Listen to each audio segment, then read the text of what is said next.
Good morning, good afternoon, good evening, or it's 2 a.m. Go to bed already. This is Eagle Eyes on Tech. I am Eaglefalcon, finally back after a rather unexpected hiatus. But we're back. God, how long has it been? Has it been a month? I think it's been a month. Let's not do that ever again. But anyway, a lot's happened. I've got some new hardware. I can now actually do video capturing without this glitchy as all heck capture card. On top of that, I do live streams of various video games and terrible translations and other such nonsense on Twitch. But enough of that. If anyone has any questions about that, they're more than welcome to email me. I'll probably put my Twitch ID in the description of this video, as well as on the show notes of the audio version. But anyway, I want to talk about my watch. I've now had it for over a month. Let me go get it here. For those of you who aren't aware, it is the Samsung Gear S2. It's the newest one of the Samsung Gear watches. As you see in the picture, it's a round watch face. But what you can't tell is that bezel, it rotates, and that lets you control the watch. You've got two buttons. The big one on the top is the back button. The small button on the bottom is the home button, and also the on-off button when you hold it down. And honestly, as far as just the basic functionalities, this watch is so much better than the Apple Watch. It's easier to navigate. Its interface is so intuitive. I literally hand it to my mother, who is an Apple fanatic, and she was able to figure it out, no problem, easily got through everything. The only problem is that it's limited in phones. It only works with the Samsung phones. It's supposed to work with other ones, but it doesn't, let's be honest. And one thing I'm actually really missing on it is the lack of a speaker. There's no speaker on this watch, which means if I take a call on it, I have to have a headset of some kind linked up to the phone, because it's just going to answer the call on the phone. So that basically makes that function useless to almost every human being in existence. And its app support is very limited.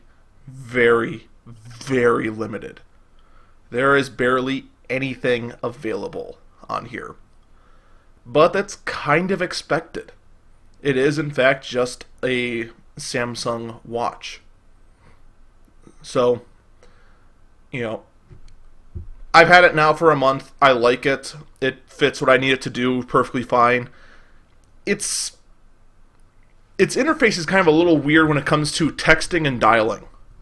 When you text, you just get basically like the old school numerical pad, and then you can just punch it out like your old school texting, like you hit 1 3 times to get like the letter C and so on and so forth.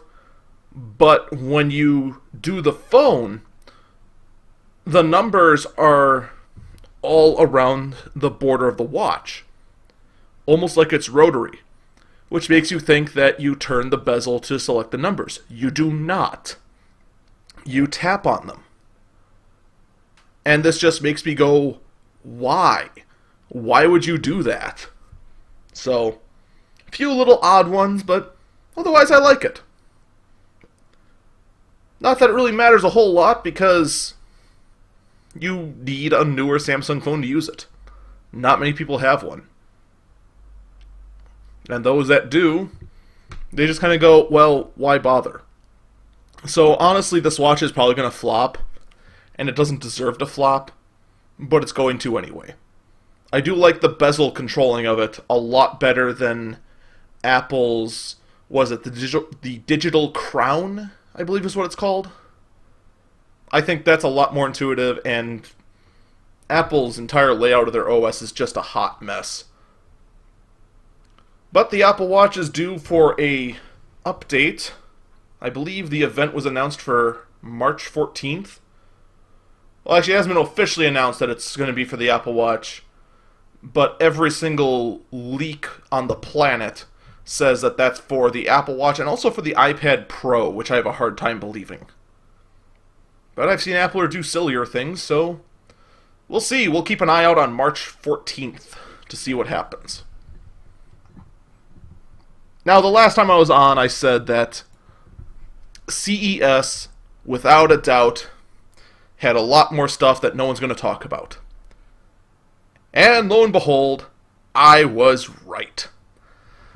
There's a lot more interesting and unique things at CES that were not really as outlandish as others, but they definitely were more practical. One of which being HP's entire laptop lineup.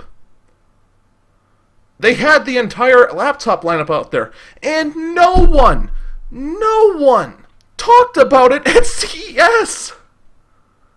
The only people that ended up doing so were guys at PC Perspective after they got back.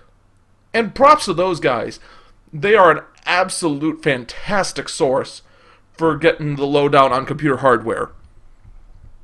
But there's a lot of cool things that are out there. One of which is the new EliteBook series. These are getting a bit slimmer. Actually, technically within the Ultrabook specification. And they've got some very interesting ports on there. We've got a side docking port on there. We've got a SIM card slot. Circular headphone jack, nobody cares. A compact RJ45 connector for Ethernet. USB 3.0. Combination headphone jack. Full-size display port. USB Type-C, another USB 3 port on the other side, along with a VGA port. On top of all that, uniquely enough, and I'm having a hard time trying to find the picture of it, but I saw it earlier in their video. Let me expand this, see if it'll actually show up there. No, you can't really see it. There is a cellular modem of some kind in there, and there are buttons on this laptop to take phone calls. This can be your all-portable business machine in addition to taking calls from your work. In addition, of course, there's also a hang up on the call button.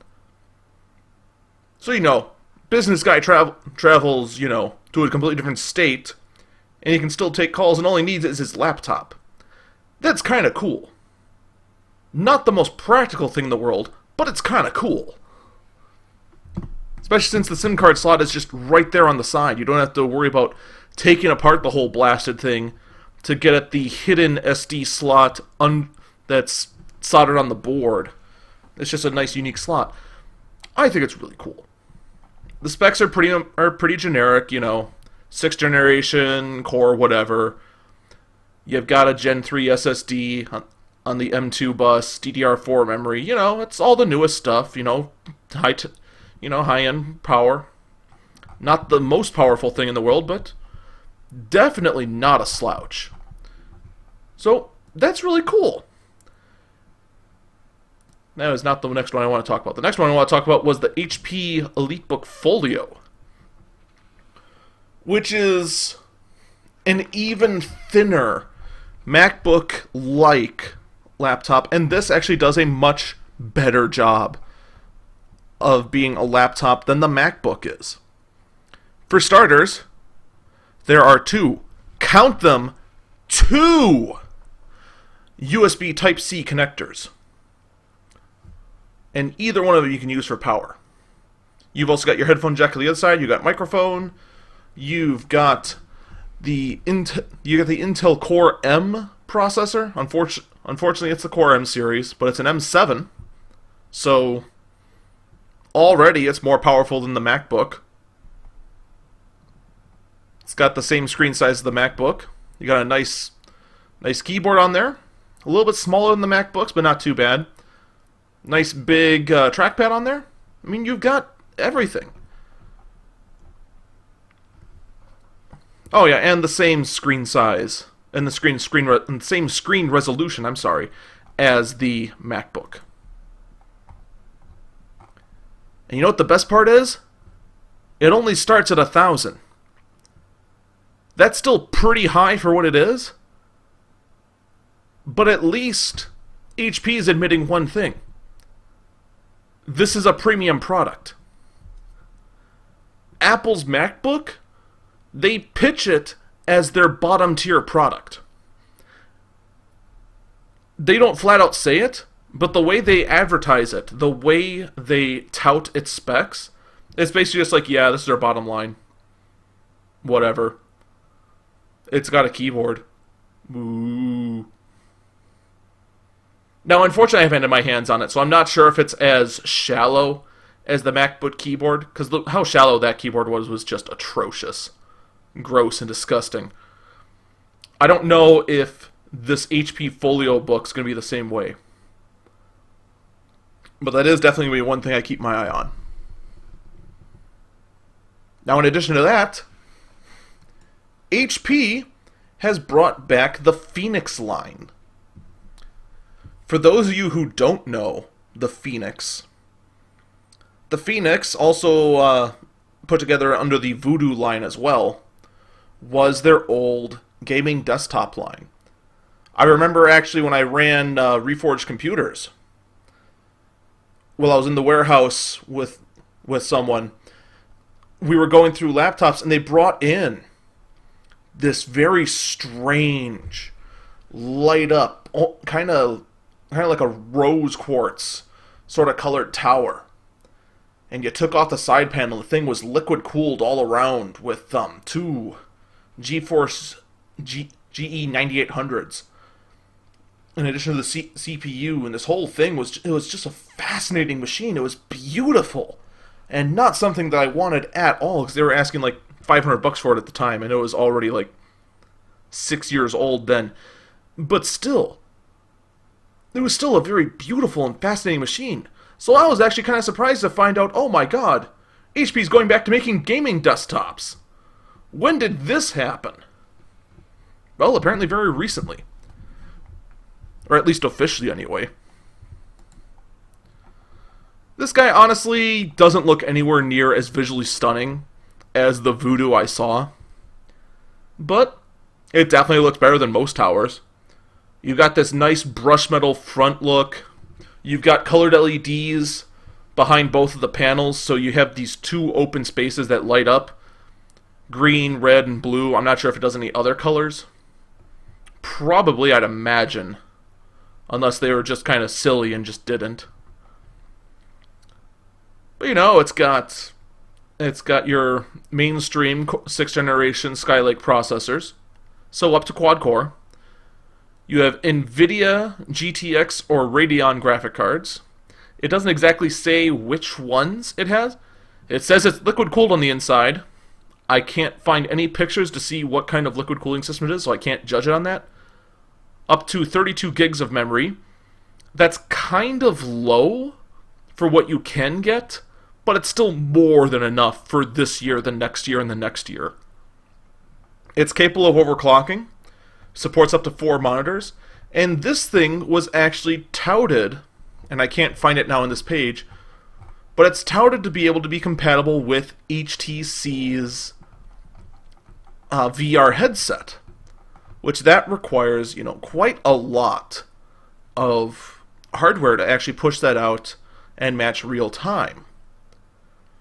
And this also has engraving for Bang & Olufsen audio. Nobody cares. Nobody ever cares about who partners up with your audio.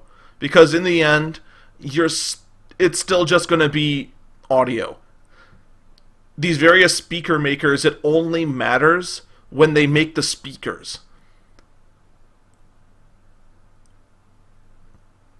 No matter what kind of work they did with the sound driver is not going to help the audio quality much. So Bang & Olufsen doesn't matter a whole lot. Now here's the thing. While I was trying to find all the options, all the everything, watch what happens. I'm going to click on View Options. And now that I've just did that, It finally, for the first time, actually works. Are you kidding me? Are you kidding me? Oh, and apparently this isn't the first one. They apparently did have one that was last generation. Here's a 4th generation Intel Core i7, but that model number definitely belongs to a 5th generation. Wait a minute. Something doesn't smell right here. Because they're saying that's a hexacore. Is it the hexacore? Oh, it is. So that's the enthusiast level. Whereas the Phoenix NV60 is just the 6th generation. God damn it, HP.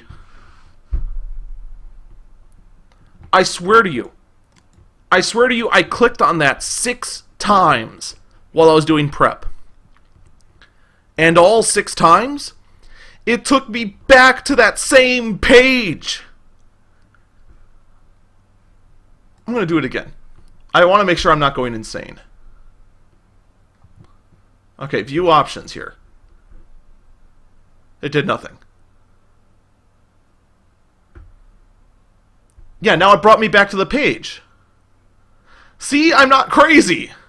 Alright, view options. Now it brought me back there. Okay. Whatever. Alright, I'm moving on. Alright, so HP's mobile workstations are also now coming out. We've got the ZBook Workstation Ultrabook, which, if I'm not mistaken, nobody cares about anymore because this uses 4th generation processors.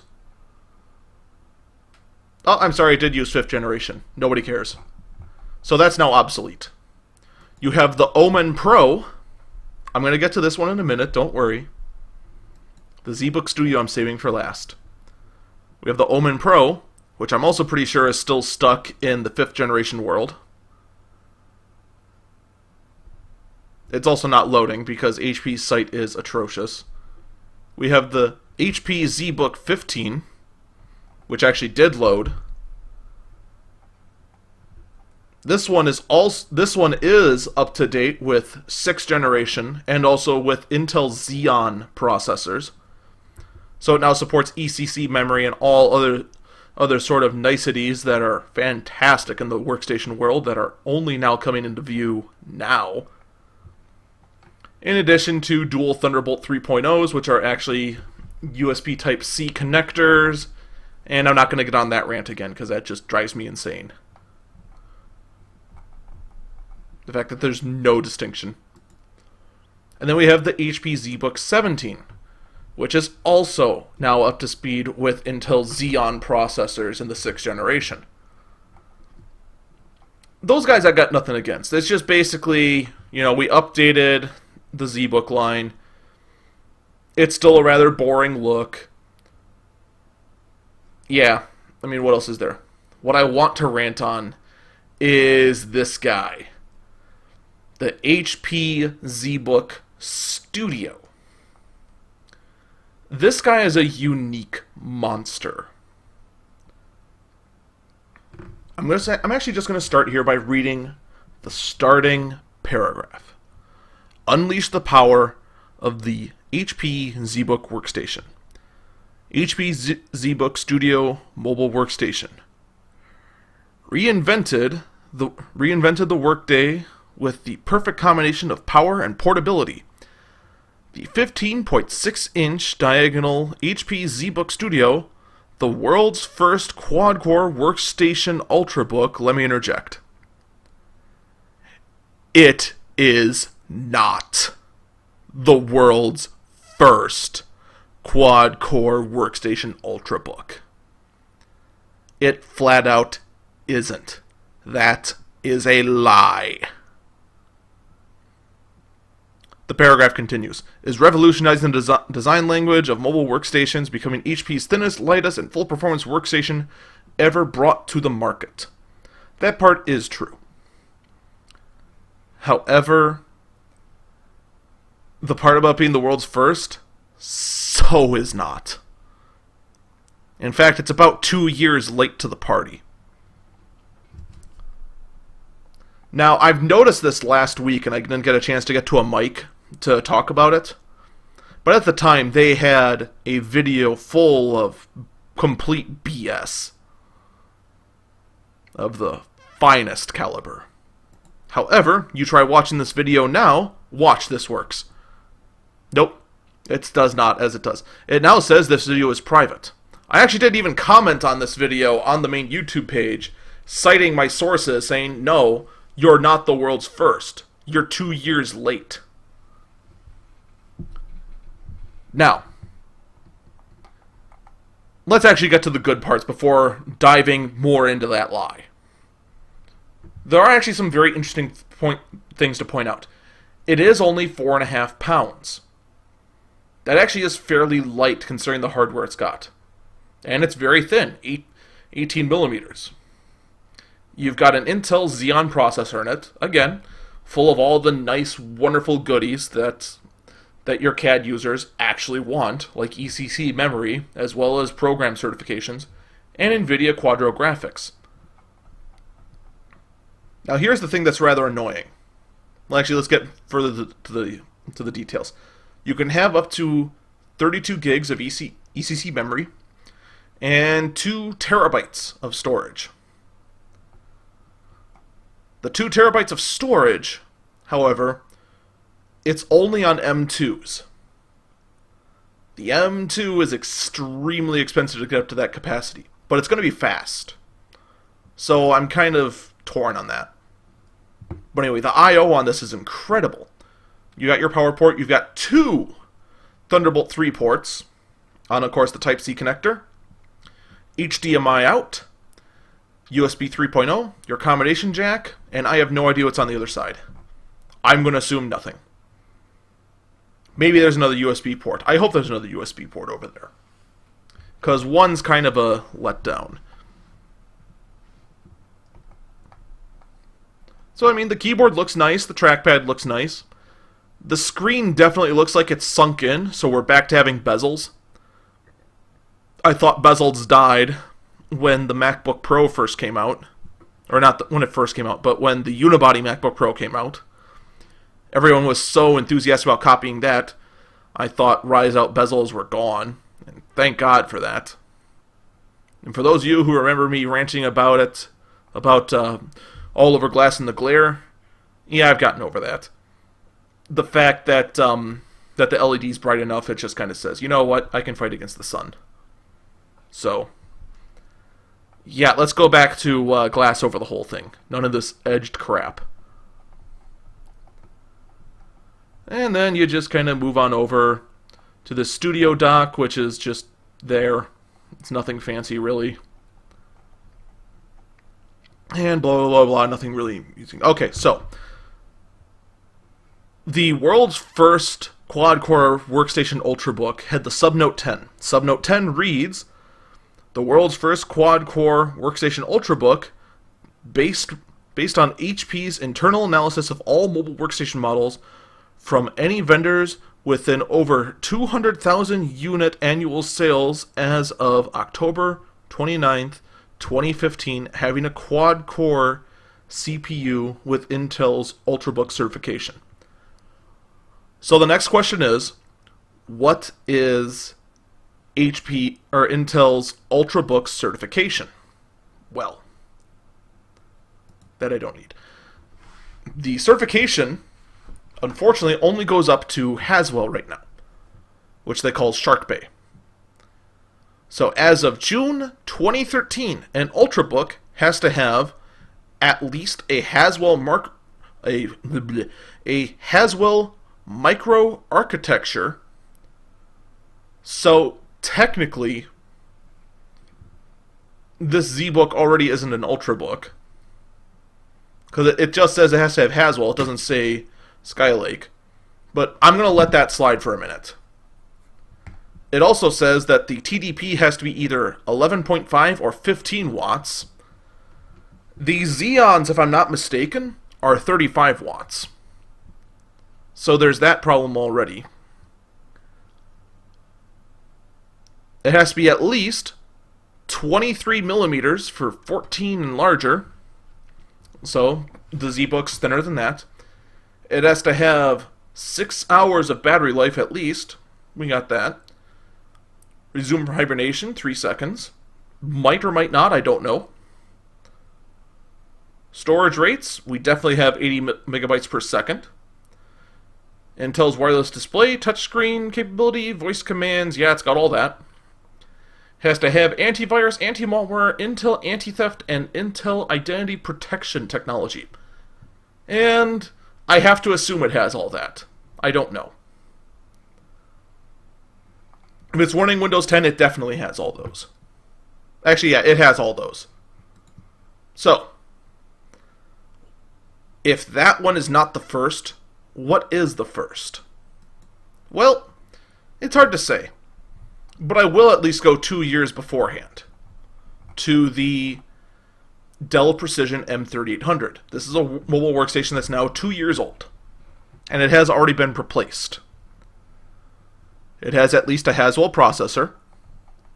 However, the processor is actually too powerful to fit the qualifications, so technically it doesn't. But again, we're going to let that slide, because technically HP's doesn't fit it either. Does it have the battery life? Battery life says it has 10 hours of battery life, so it meets that. Does it have touchscreen and wireless display? Yes and yes, it has those. Does it have all these? Well, does it have the antivirus, anti-malware? Again, if it runs Windows 10, yes. So that's not the issue. Is it thick enough? I had to do a little bit of digging to find it. And the thickness of the M3800 reaches from 8mm as its thinnest point to 18mm at its thickest. So, yes. Is the processor quad-core, like the ZBook is? Yes, yes, yes. So, at the very minimum, Dell beat HP by 2 years to the world's fastest, or the world's first quad-core mobile workstation Ultrabook. Did you actually try to do some research, HP? Because you clearly didn't. In fact, really, how you justify this is within your own little caveat. Is the fact that with any vendors with over 200,000 annual sales. You want to know why nobody else had one? Because the mobile workstation market doesn't want an Ultrabook. They want power. Uncompromised power. And they don't care if they have to carry it in a frickin' backpack. They want the power of the workstation that sits next to them, like mine right here, that's rocking 8 cores and 12 gigs of RAM from 2008, and they want that on the go. They don't care how thin it is. They don't care how light it is, unless it gets as heavy as my 20-pound laptop. Then they might actually care. But, 4 pounds versus 8 pounds? Who cares? What matters to them is the performance.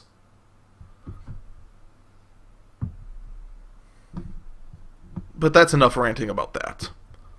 Going to take a quick break here, and I want to get into what Lenovo's been up to. We'll be right back.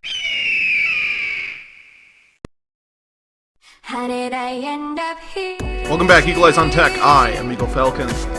So, Lenovo has actually been up to a lot of nonsense. One of which has been now the ThinkPad P line. As in the letter P line. This replaces the W line, which stood for workstation. What does P stand for? I don't know. Maybe professional. But there's some interesting power behind these. First off, there's only 2 that are available right now. We'll start with the P50. The kind of low-end one, quote-unquote, but not really. First off, this guy, finally, at long last, I don't know what took Lenovo so long, has a numerical keyboard.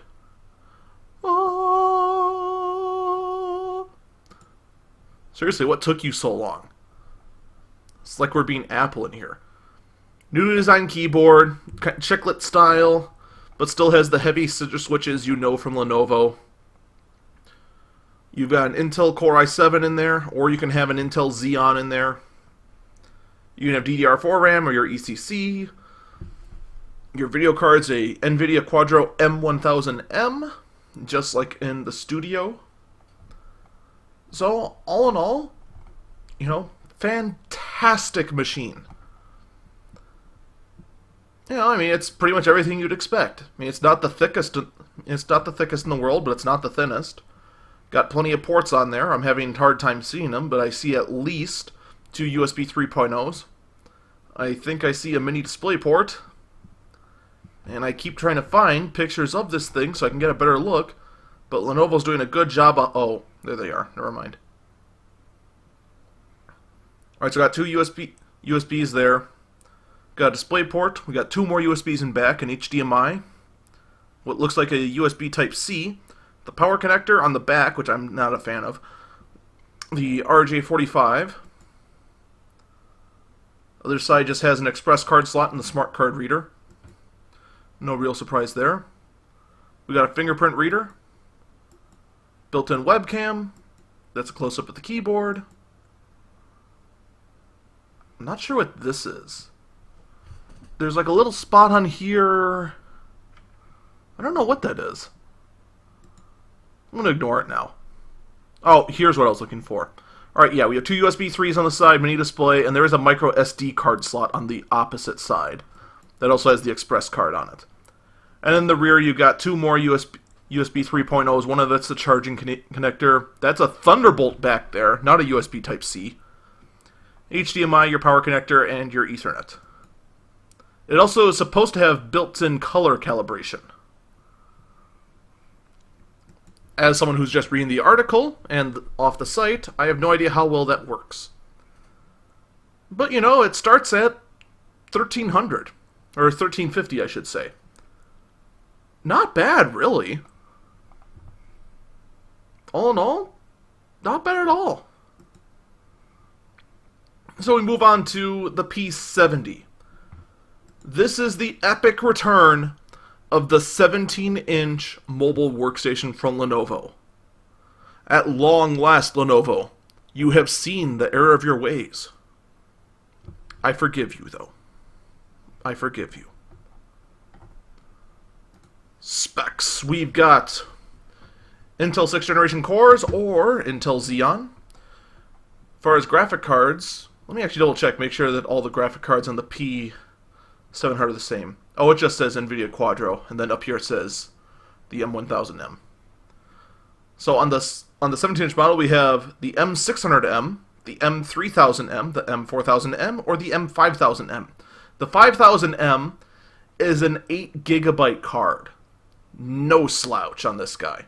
64 gigs of RAM to play with. We have a 1TB and or a 512GB M2 card. You have an optical drive, which can also be converted into a 1TB hard drive.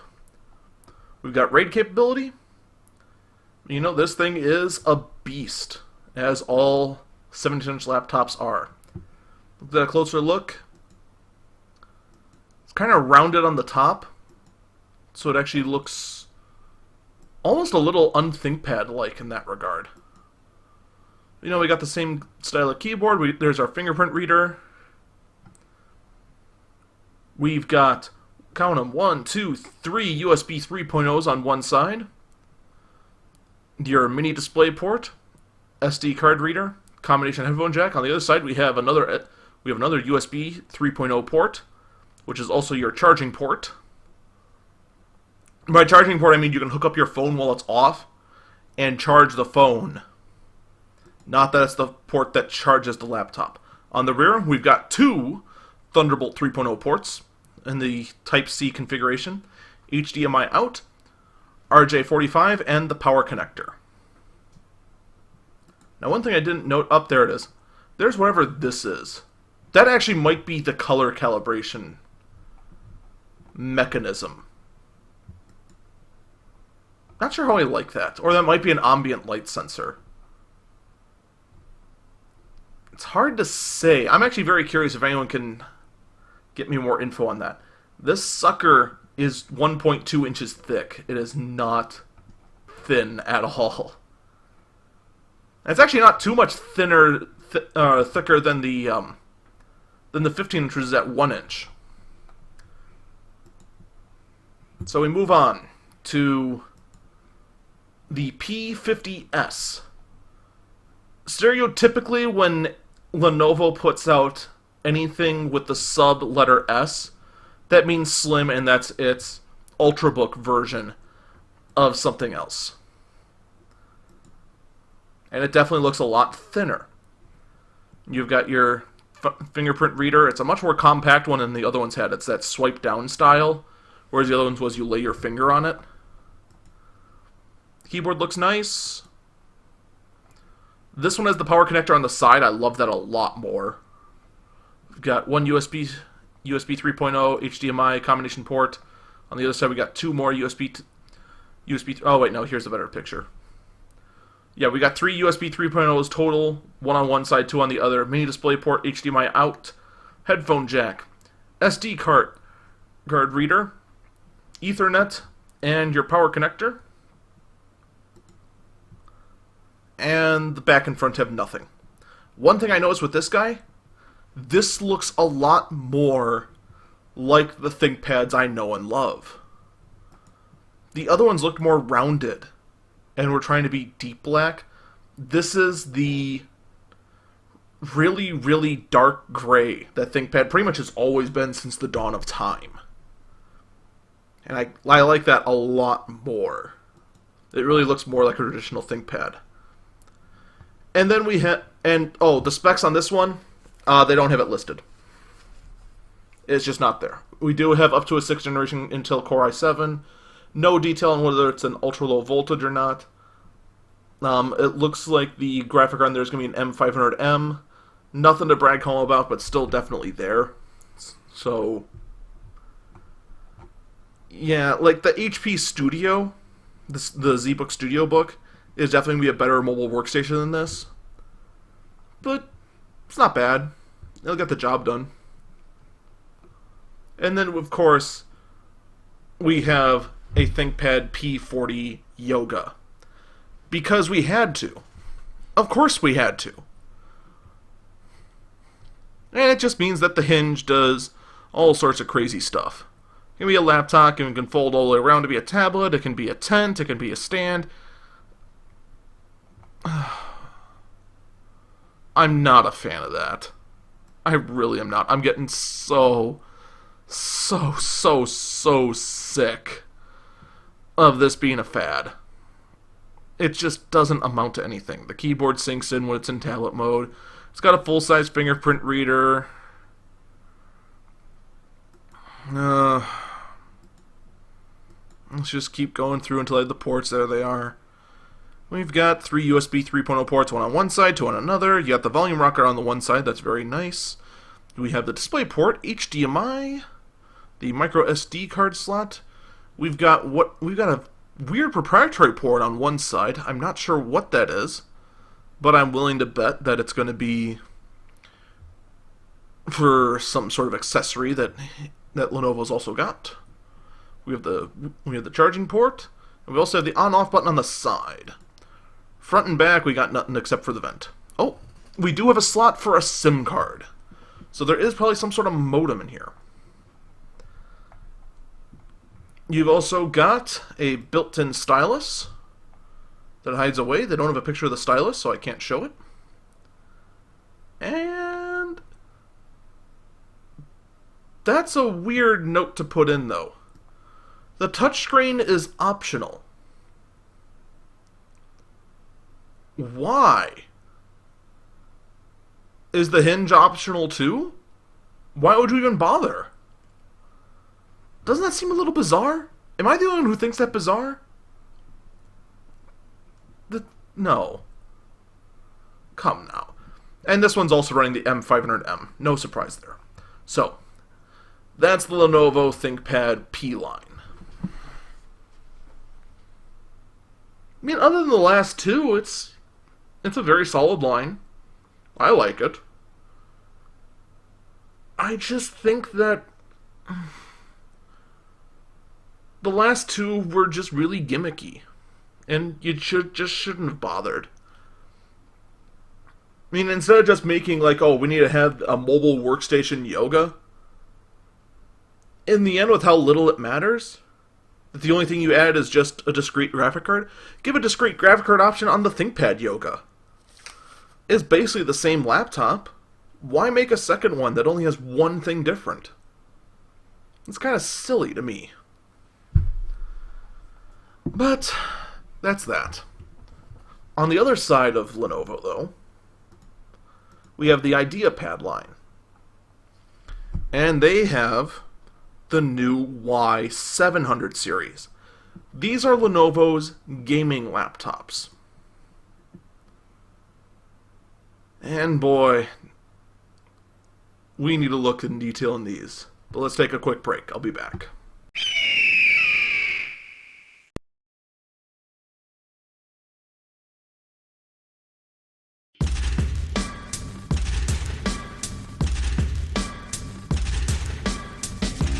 Welcome back, Eagle Eyes on Tech. I am Eaglefalcon. Last segment of the day.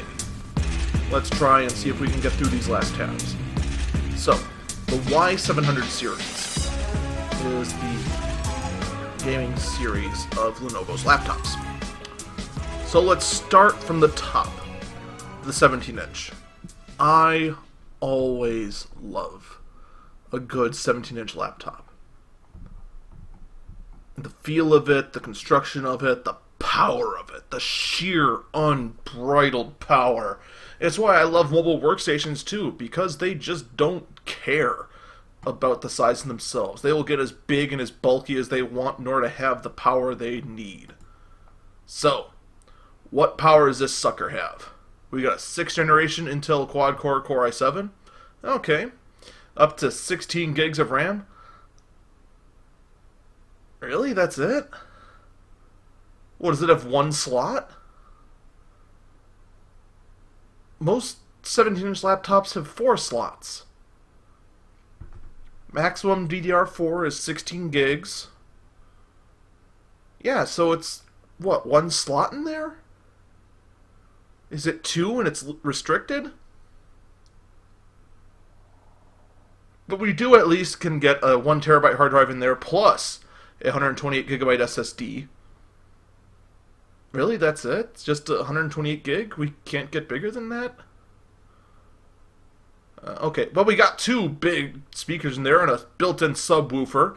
Fantastic. More huge honking laptops need a subwoofer in them. I mean, if you're gonna lug that thing around, then I want it to be a small freaking media powerhouse while you're at it. I mean, why not? Keyboard with red LEDs. Disappointed that it's only red, but okay. 1.1 inches thick. That's okay. It's kind of thin, really, for a laptop, but okay. Starting at 7.7 pounds. Yeah, okay. It's an interesting machine, but here's the thing that gets me. Your only graphic card option is a GTX 960. That's it. In something this big? Are you kidding me? What, is the power adapter restricted? Doesn't look like it. And it's only a 4-cell battery in there, too.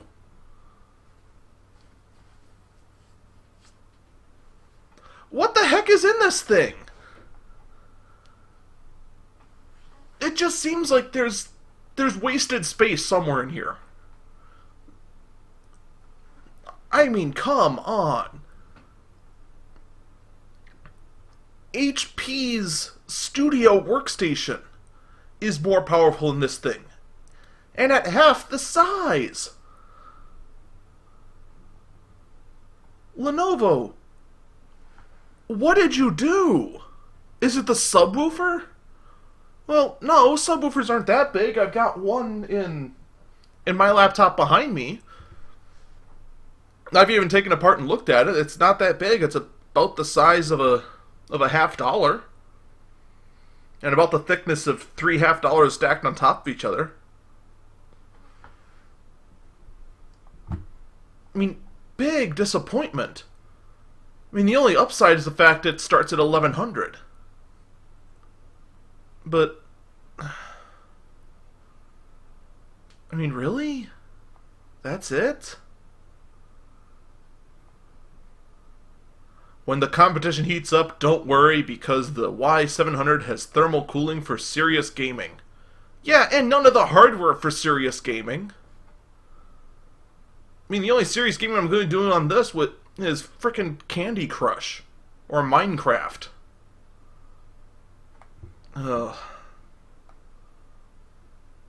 I mean, I jest a bit. It can definitely do more than that. But you're starting to push what it can easily do. Alright, let's move on to the 15-inch. We look down at the specs at this thing, and you know what you discover? It's exactly the same. Sixth generation Intel Core i7, GeForce GTX 960M, but we have two variants, either a 2 gig or a 4 gig. Up to 16 gigs of DDR4. Again, does it have one slot in it? We have a 1 terabyte plus a 128 or a 512 gig SSD. 4 cells, 60 watt per hour. Red LED and... Okay, there has to be typos. This seems right for a 15-inch. Still disappointing, but this seems right. I mean, I'd expect a little bit more power out of something that considers itself a gaming laptop, but these specs come close to what the average is for a 15-inch. And this starts at $900, which is actually kind of nice. Now, granted, there's already a better option than this. If you're looking at a budget gaming laptop that's 15 inches, you can get the Dell Inspiron 7000. You'll lose your red light-up keyboard, but you'll get the same everything else. No subwoofer, though, unfortunately. But that one starts at $700.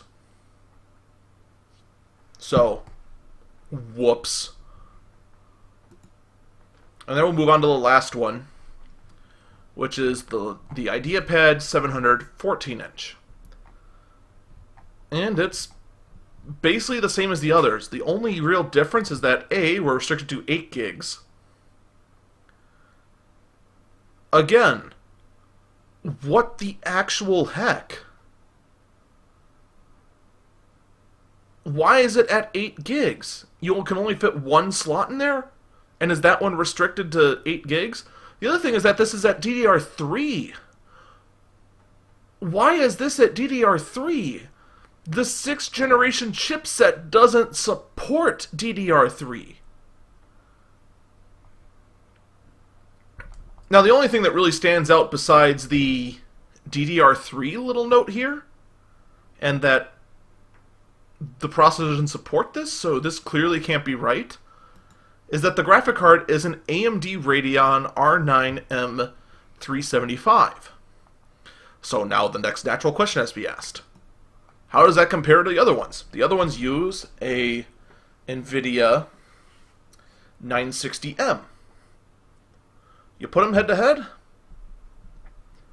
Benchmark-wise, you get the M375 gets 6.3. The 960M gets a 7.4. So the 960M is a bit better, and not by a marginal amount. It's, it's, God. what, like 18% better? So that's not minor. There's definitely a big difference between the two. Now, granted, it is a 14-inch gaming laptop. However, if you needed something in this form factor, there's better options out there. In fact, I hate bringing this one up again, but the Dell Inspiron 7000, which is a 15-inch gaming laptop on the cheap, is $700 and packs more power than this one. Again.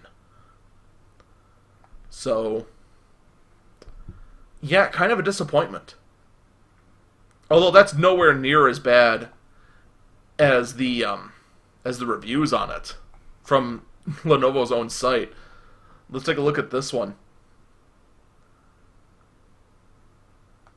Let me see if I can find it. Yeah, everyone's wondering why this one has no touch capability, and I can't find the ones. Oh, here's one. This guy went and bought 2 of these things. Both of them were non-functional, and the only reason he bought 2 was because the first one didn't work, sent it back, and the second one they sent him was non-functional. The first one was talking about the one they sent him was possibly used and had the old OS still on there for some reason. So, ouch. It makes me wonder if this one's kind of a spoof, because that seems... I have a hard time believing that. That seems way too weird. So I just keep an eye out on these. And if you're thinking about them, I hate to say it, but there's better options out there. If you want them because of the lights, there's better options out there. The only reason you should want these is if you really want a nice media experience because of that subwoofer. And even then you have to ask yourself, is that really worth it? Now, let's get to the weird ones. So, of course, CES hit a few other notes. One of them being the first computer to absolutely 100% copy the Mac Pro. And I'll be real honest, I thought HP was going to do it. Because HP copies everything Apple does first. So, MSI went and created the Vortex Mini Gaming PC. This comes from WCCF Tech. This sucker, and I do quite a little bit of research to figure out how this thing's constructed, and I couldn't find any good pictures. But you look at the front, it's got those nice sharp angles you expect from anything made by MSI or anything for gaming. The top of it, it's got 3 vents on it. It's not the 100% vent. But basically on the inside, it's just like the Mac Pro. Except for one big difference. The power supply is in the middle. The power supply is in the middle and has a small fan on the outside to draw in cool air in addition from underneath it. And on the exterior, you have the main PCB that holds the CPU. You have the supporting card underneath it, where 2 MXM cards, which means they are theoretically swappable and replaceable with something else. And all 3 of those boards have heat sinks that connect on the outside to completely take up the external space that pretty much goes kind of wasted on the Mac Pro. So pretty much heat sinks fill the space between the boards and the exterior of the cylinder. And then on the top you have the big turbo jet engine fan that still runs at low enough RPMs that it's basically quiet, cooling this whole thing. Now granted, this is built on mainstream parts.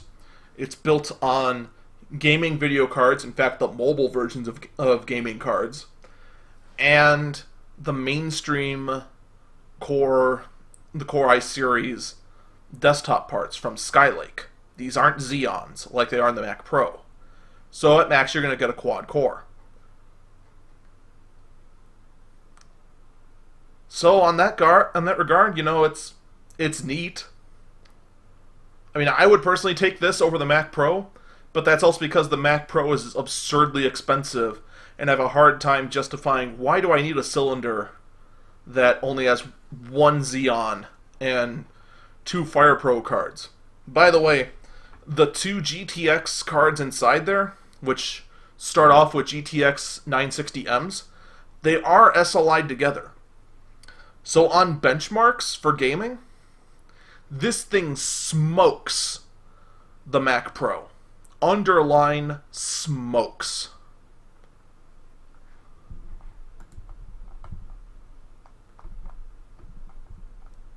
So, there you go. Someone did it. Someone went and copied the Mac Pro.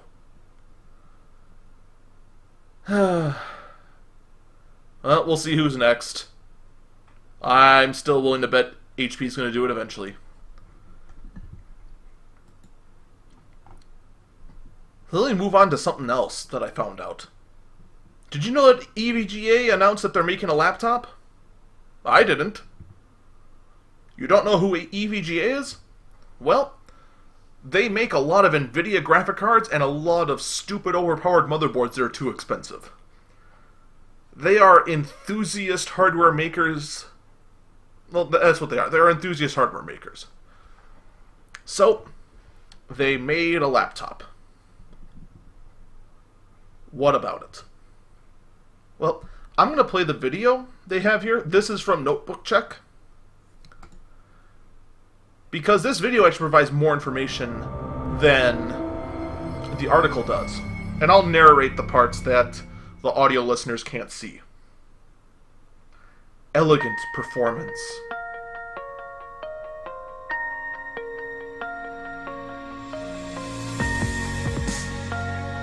They show the side of the laptop.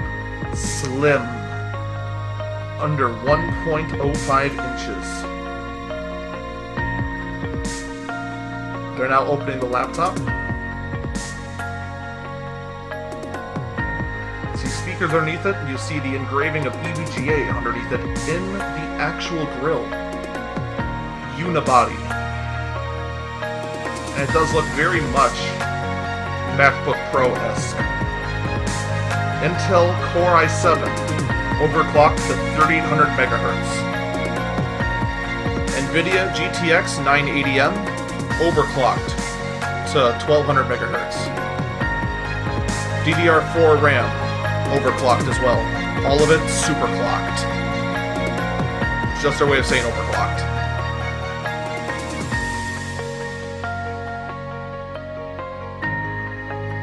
.4K display. The SC17.